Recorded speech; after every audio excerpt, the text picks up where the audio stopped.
أهلا بكم. فما عباد لونتوراج متاعنا يتمرمدوا، يتيحوا، ياكلوا الكفوف، ياكلوا شلابق ويقوموا ويكملوا ثنيتهم. وفما عباد اخرين تصير لهم حاجة خايبة على الاخر، 10 سنين لقدام يعاود يحكي لك في نفس الحكاية، وقديش توجع وقديش تقلق وقديش تعب وقديش ما عندوش زهر.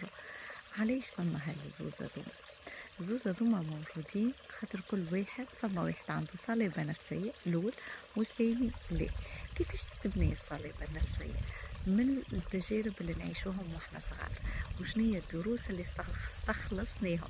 ينجم يكون واحد دوبل مثلا وتعلم اللي هو سبب فيه واللي لازم يخدم على روحه باش يتوفق، والاخر دوبل انا مش منه، من الاستاذ ولا من المعلم ولا من الظروف ولا من واحد تعلم يتحمل مسؤوليته، دونك يتيح ينقز ويقوم، والاخر يقعد يتمرغ في الطبع على خاطر مش منه.